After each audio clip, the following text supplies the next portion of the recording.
নমস্কার বন্ধুরা, ঝর্ণাঝুমা কিচেনে সবাইকে স্বাগত। আজ আমি ছোট ছোট পোনা মাছের একটা রেসিপি করব। আলু ফুলকপি দিয়ে তৈরি করব রেসিপিটা। তো দেখেন, এখানে আমি কিছু পোনা মাছ নিয়ে নিয়েছি, আর মাছগুলো আমি এগুলো কেটে ধুয়ে পরিষ্কার করে নিয়ে নিয়েছি। এখন মাছে নুন হলুদ মাখিয়ে নেব। দিয়ে দিচ্ছি পরিমাণ মতো নুন, হলুদ গুঁড়ো। মাছে নুন হলুদ এখন ভালো করে মাখিয়ে নিচ্ছি। দেখেন, সব মাছে আমি ভালো করে মেখে নিয়ে নিয়েছি।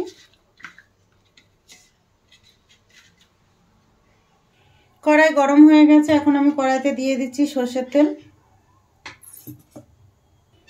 তেল গরম হয়ে গেছে, এখন মাছগুলো আমি দিয়ে দিচ্ছি তেলে।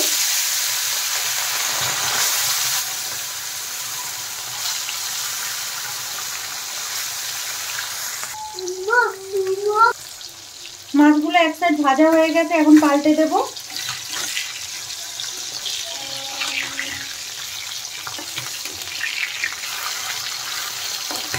দেখেন, এক সাইড কিন্তু ভালো করে ভাজা হয়ে গেছে।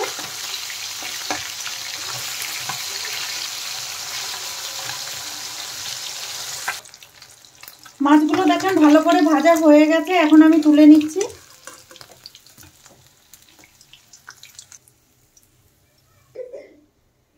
এই মাছগুলো আমি ভেজে নেব। এই মাছগুলো ভাজা হয়ে গেছে, তুলে নিচ্ছি। এখন আমি মাছ ভাজা তেলে দিয়ে দিচ্ছি ফুলকপি। ফুলকপিগুলো একটু ভেজে নেব। আগে ফুলকপিগুলো একটু ভেজে নিলে কিন্তু খুব ভালো লাগে খেতে মাছের ঝোলে।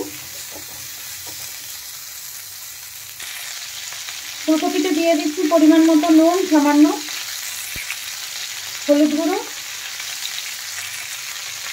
এখন নেড়ে দেব।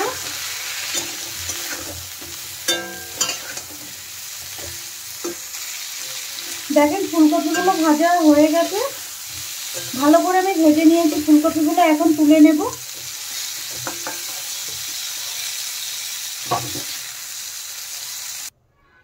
এখন সামান্য তেল দিয়ে দিচ্ছি। ফোড়নে দিয়ে দিচ্ছি তেজপাতা, দিয়ে দিচ্ছি গোটা জিরে। এখন আমি আলুগুলো দিয়ে দেব, আর দিয়ে দেব ফুলকপির ডাঁটাগুলো দিয়ে এখন একটু নেড়ে দেব। আর প্রথমে কিন্তু আলুগুলো একটু ভালো করে ভেজে নিতে হবে। আলুগুলো ভাজা হতে থাক, ততক্ষণ আমি মশলা পেস্ট করে দেব। এখানে আমি মিক্সির জার নিয়ে নিয়েছি। এখন জারের মধ্যে দিয়ে দেব টমেটো, দিয়ে দিচ্ছি আদা আর কাঁচা লঙ্কা, আর দিয়ে দিচ্ছি গোটা জিরে। আপনারা চাইলে পাউডার জিরেটাও দিতে পারেন। এটাকে ভালো করে পেস্ট করে নেব। মশলা পেস্ট করা হয়ে গেছে আমার। দেখেন, আলুগুলো ভালো করে ভাজা হয়ে গেছে। এখন আমি দিয়ে দিচ্ছি হলুদ গুঁড়ো, টেস্ট হিসাবে নুন দিয়ে দিচ্ছি, দিয়ে দিচ্ছি লঙ্কা গুঁড়ো। ঝালটা আপনাদের পছন্দ মতো দেবেন। এখন নেড়ে চেড়ে ভালো করে মিশিয়ে দেব।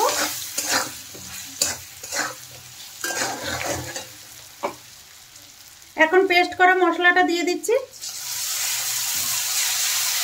মশলাটা দেওয়ার পরে আরেকটু নেড়ে দেব। এখন ভালো করে কিন্তু মশলাটা কষিয়ে নিতে হবে। যতক্ষণ না মশলা থেকে তেল বেরোয় ততক্ষণ কষাতে হবে। সামান্য জার ধুয়ে জল দিয়ে দিচ্ছি, আর একটু নেড়ে দেব।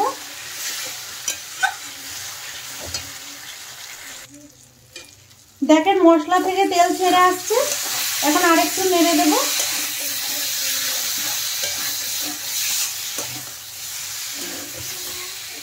এখন আমি ভেজে রাখা ফুলকপিগুলো দিয়ে দেব।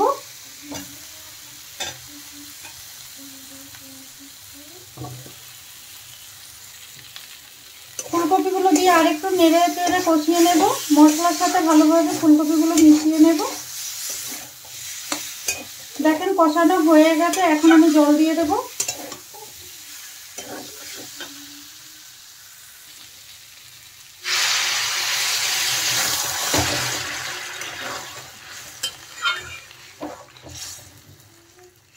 জলটা দেওয়ার পরে আরেকটু নেড়ে দিচ্ছি। দেখেন ঝোলটা ভালো করে ফুটে গেছে।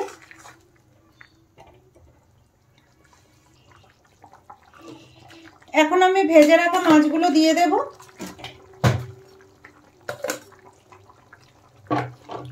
মাছগুলো দিয়ে দেওয়ার পরে ঝোলে একটু মিশিয়ে দেব।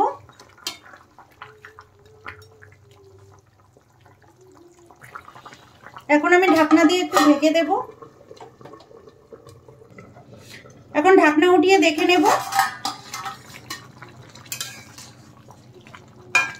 দেখেন ঝোলটা কিন্তু অনেকটাই টেনে গেছে আর আলু কিন্তু সেদ্ধ হয়ে গেছে ভালোভাবে।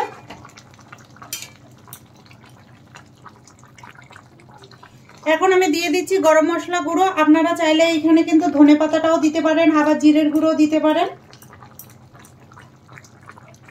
গরম মশলা দেওয়ার পরে আরেকটু নেড়ে দেব। দেখেন তৈরি হয়ে গেছে। এখন আমি নামিয়ে নেব। একটুখানি ঢেকে দিচ্ছি আর গ্যাসটা বন্ধ করে দেব। দেখেন ঢাকনা উঠিয়ে আবার দেখে নিচ্ছি। দেখেন কত সুন্দর তৈরি হয়েছে। এখন আমি বাটিতে নিয়ে নেব।